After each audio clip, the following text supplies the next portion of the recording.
हम आपको अभी इसके फ़ायदे समझाते हैं। अब ध्यान से समझिए इसके फ़ायदे क्या क्या होंगे हमारे। देखिए इसके बेनिफिट समझाते हैं। एक रेगुलर जो जवान होता है, हम अभी इसमें ऑफिसर की बातें नहीं कर रहे हैं, हम जवान की बात कर रहे हैं। देखिए ऑफिसर बहुत कम होते हैं, एक कंपनी में लगभग 3 प्लाटून होता है। जैसे 10 जवान का एक सेक्शन होता है और 3 सेक्शन को मिला के एक प्लाटून बनता है, और 3 प्लाटून को मिला देंगे तो एक कंपनी बनती है। और एक कंपनी को कमांड करता है एक ऑफिसर, यानी 90 लोगों की फौज पे एक ऑफिसर हो जाता है। 90 से 120, कभी कभी 4 प्लाटून का भी एक कंपनी बनता है। वो फर्दर वीडियो में हम आपको समझाएंगे, company, platoon, section, battalion, regiment, brigade, division, इस सब में अंतर कभी समझा देंगे उसमें। तो एक रेगुलर जो जवान होता है, उस जवान को पूरा परमानेंट अगर ड्यूटी दीजिएगा तो भर्ती से लेकर उसकी जितनी सैलरी बनती है, अलावेंस बनता है, भत्ते बनते हैं, उसको पेंशन होता है, वो सब मिलाकर अगर जोड़ दीजिएगा तो 11 करोड़ रुपए आते हैं। 11 करोड़। और अगर यही जवान अगर हम टूर ऑफ ड्यूटी के तहत लेते हैं तो 3 साल का है, तो 3 साल में आप उसको कितना अलावेंस दे दीजिएगा, कितना खर्चा कीजिएगा। अब पेंशन का तो बवाले नहीं है, तो टोटल 90 लाख खर्च आएगा। तो हम यहाँ कैलकुलेशन ईजी करने के लिए 1 करोड़ लिख दिए, मान के चलिए 1 करोड़ आएगा। तो सोचिए जो रेगुलर जवान है वो 11 करोड़, और जो टूर ऑफ ड्यूटी पे आ रहा है 1 करोड़, यानी एक जवान पर कितना बचेगा हमको, 10 करोड़ बचेगा। दूसरा, ये तो पैसा बच ही गया, दूसरा ये जो फुल समय ड्यूटी करेगा, जैसे मान लीजिए कि हम ही आर्मी में भर्ती हो जाए तो अभी हम अच्छे से ड्यूटी कर सकते हैं, लेकिन 10 साल बाद क्या बुढ़ा जाएगा आदमी, अच्छे से नहीं ना ड्यूटी हो पाएगी, उतने बेहतरीन ढंग से नहीं हो पाएगा जितना एक यंग आदमी कर सकता है। तो इससे डबल फायदा टूर ऑफ ड्यूटी से। एक जवान के पीछे 10 करोड़ बच गया और सेना पूरी तरह जवान है, एकदम यंग है। समझ में आया कि नहीं? तो ये हो गया इससे फायदा। अब देखिए जरा ध्यान से, स्टार्टिंग हम लोग ट्रायल जो करने जा रहे हैं, शुरुआत में हम लोग 1000 सैनिकों को भर्ती करेंगे। तो देखिए बेनिफिट क्या होगा, हम 1000 सैनिकों को भर्ती करने जा रहे हैं। एक सैनिक पर कितना बेनिफिट है, 10 करोड़ का, तो 1000 पर कितना हो जाएगा, उसमें 10 से गुणा कर दीजिए, 10,000 करोड़। 10,000 करोड़ की बचत आ जाएगी, क्योंकि एक सैनिक पर हमारा बचत हो रहा है 10 करोड़ का, तो 1000 सैनिकों पर बचत कितना हो जाएगा, इसमें 10 से गुणा करेंगे तो 10,000 करोड़ का बचत हो जाएगा हम लोग को।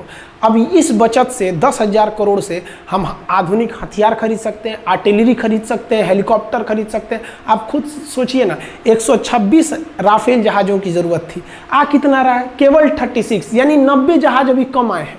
अब सोचिए हमारे यहाँ पे तो पैसे, हथियार पे पैसे कम खर्च होते हैं, और अपनी की टेक्नोलॉजी उतनी आगे नहीं है जितना होना चाहिए। सेना के क्षेत्र में हम मतलब सेना में जो हथियार बनाना है तो उसमें हम लोग उतना मतलब संतोषजनक विकास नहीं कर पाए। मिसाइल टेक्नोलॉजी हम लोग की आगे है, लेकिन जो हेलीकॉप्टर एविएशन सेक्टर है उसमें बहुत संतोषजनक विकास नहीं हुआ है। अब आप ऐसे अंदाजा लगाइए, 1 रैंक 1 पेंशन जब आया था तो आपको पता होगा ये क्या है 1 रैंक 1 पेंशन, मतलब क्या है समझिए ध्यान से, कि जिस तरह से लोगों की सैलरी बढ़ती है, जैसे जो दरोगा 2010 में था, या जो 1995 में दरोगा की जो सैलरी थी, क्या 2020 में वही सैलरी है?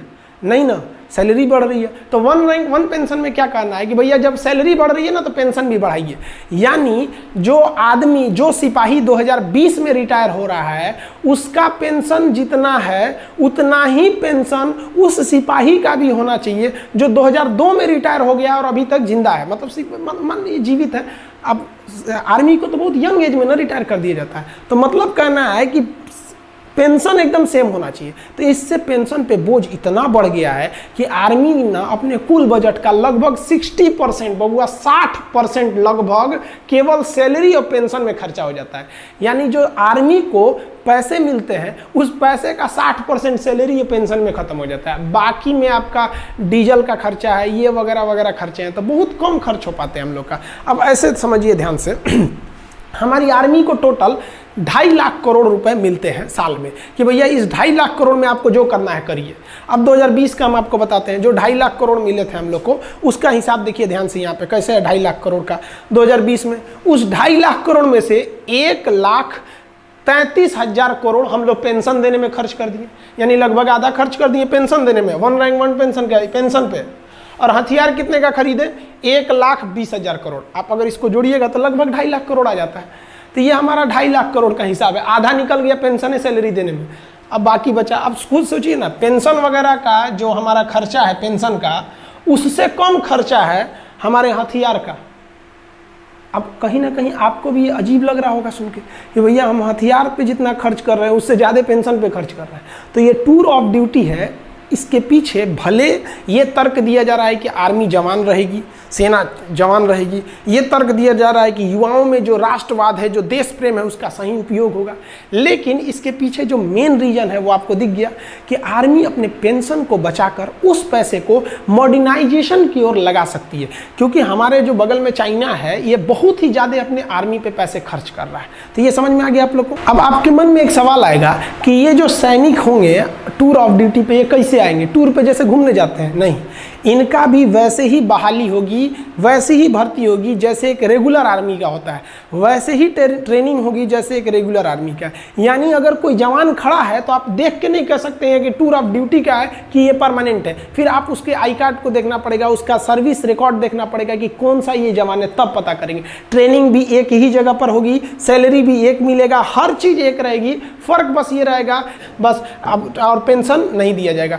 भर्ती सेम होती है, आप आर्मी की भर्ती देखे होंगे, हमारे देश के जितने युवा जवान होते हैं दौड़ लगाते हैं, वो लोग 4 मिनट में 1600 मीटर दौड़ लगा के वो दौड़ लगाते हैं, फिर जो प्रोसीजर होती है उनका, वो उस प्रोसीजर के बाद वो लोग सेलेक्ट होते हैं, और सेलेक्ट होने के बाद तब वो कहाँ जाते हैं? आर्मी में जाते हैं। सबका पैरामीटर सेम रहेगा। आर्मी में अगर वो चले जाते हैं तो आप नहीं कह सकते हैं कि इनमें से कौन सा जवान टूर ऑफ ड्यूटी का है और कौन सा जवान हमारा मतलब परमानेंट है। तो सब का सब क्या रहेगा? एकदम सेम रहेगा। आप समझ में आ गया आप लोग को कि ये टूर ऑफ ड्यूटी मेनली किसके लिए किया जा रहा है कि भैया हम अपने पेंशन पे हो रहे खर्च को कंट्रोल कर सके और अपनी सेना को मॉडर्न टेक्नोलॉजी दे सके। जैसे हमारे सैनिकों का बैलिस्टिक हेलमेट नहीं रहता है, इंफ्रारेड रिकॉग्नाइजर नहीं रहता है, अभी भी हम लोग इंसास राइफल लेके चल रहे हैं लोग।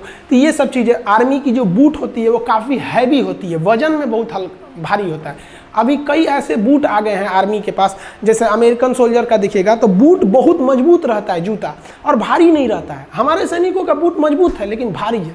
तो भैया उसके लिए क्या चाहिए? पैसे चाहिए। तो हम लोग का आधा पैसा तो सैलरी पेंशन पे ख़त्म कर दे रहे हैं। तो आई होप आप समझ गए होंगे टूर ऑफ आर्मी का।